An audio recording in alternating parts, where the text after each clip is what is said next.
If you're a cat person, leave the video now. That's right, today we'll be talking about dogs and dogs only. Don't get me wrong, I'm not much of a pet person in general. Something about the idea of cleaning up piss and shit with my hands just doesn't scream nice to me, which is even more so why I prefer dogs from video games instead. Today I've enlisted the help of this nifty gadget, the Dog Finder, to help me find the greatest dogs in video games. Without further ado, let's boot up the machine. Who's that? Dog.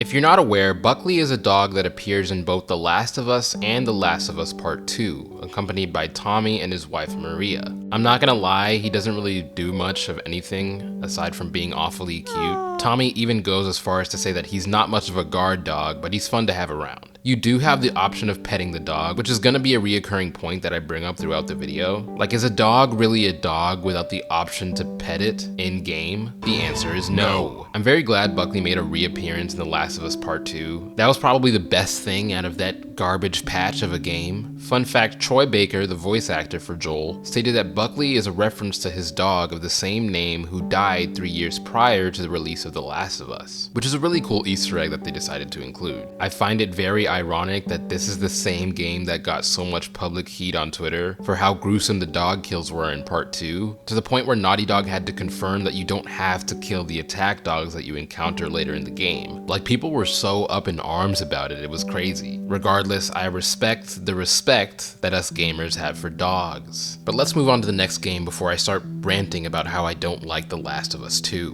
Who's that? Dog. Sam is another apocalyptic dog that appears in Telltale's The Walking Dead Season 2. If you're a viewer on the channel, you know that Seasons 1 and 2 of The Walking Dead are some of my favorite titles in the Telltale series, and I couldn't make a dog video without mentioning Sam. Now I know, technically Sam is a bad boy for what he did to Clementine, but you have to cut him some slack, alright? He was hungry. Sam initially is a sweet, friendly dog. Clementine, the lead character for The Walking Dead, stumbles across him when lost in the woods. Though he's very untrusting of her at first, he generally starts to trust her and takes her to his camp. Sam's family appears to have died or disappeared. We don't really get an answer to that. But regardless, Sam was all alone. You end up playing fetch with the dog with some frisbee that you find. Of course, you're able to pet the dog, which is, you know, a star for that. And you really start to bond with the dog. However, things go south when food comes into question. The dog was clearly starving, and when Clementine found an unopened can of beans, What the fuck? he kind of went cuckoo for Cocoa Puffs at the sight of food. Hey, don't eat it all.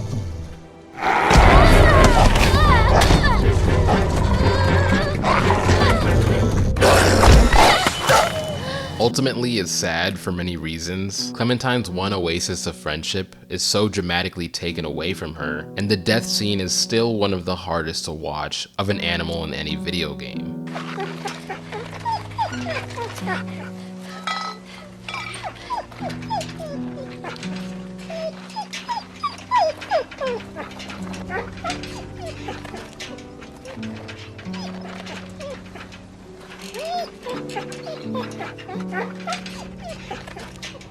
I'm sorry, Sam.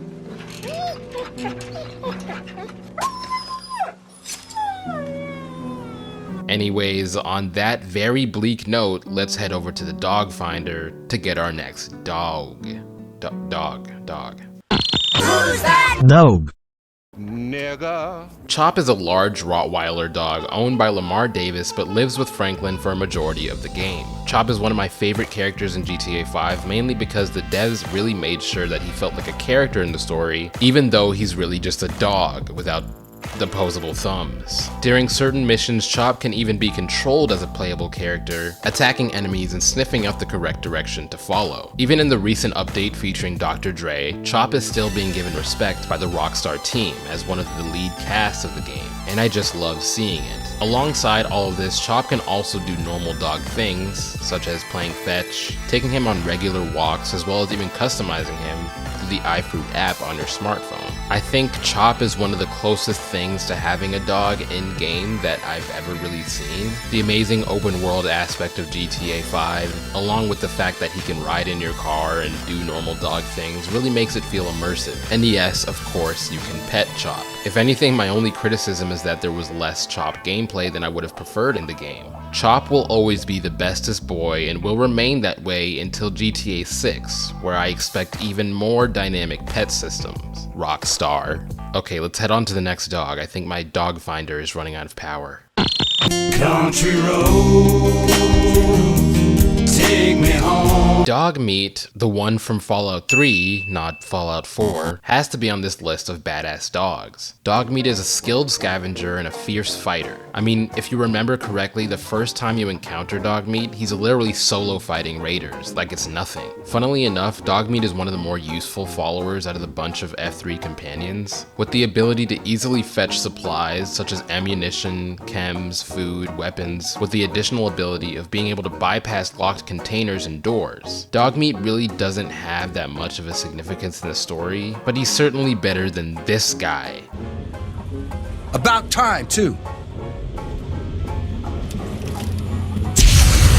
Fun fact, originally Dog Meat was never going to be as big of a mainstay in the Fallout series as he turned out to be. Lead designer Chris Taylor said that they never expected Dog Meat would become such a popular character, stating, "I always intended that the various NPCs that joined up with the player would come to a violent end. I was shocked when I heard all the work that people went through to keep Dog Meat alive till the end, especially the hell they went through with the force fields in the military base." All of this is just additional proof that dogs in video games seem to have a widespread attachment to the players in ways not typically expected. You know, I think we learned a lot today. Dogs in video games tend to be more useful than people and a lot better conversationalists than most of the followers. Farewell. I mean, let's be honest, most companions in games spend too much time babbling about incoherent nonsense that no one cares about. Furthermore, they completely outshine cats. Besides Stray, what's a badass cat that exists in a video game, huh? That's right, they don't exist. If there's some other dogs that I may have missed or some honorable mentions, you can leave a comment and let me know. Let's hope to see more doggos in and around the gaming sphere as we continue to evolve our standards of game making. Thank you for watching. If you like the video, subscribe if you want to subscribe. I release videos every Sunday. And I guess I'm out of here. Let's do the fade out. What should we do for the fade out? Let's just watch Speed bark for the next, I don't know, 40 seconds, 20 seconds, whatever the case may be.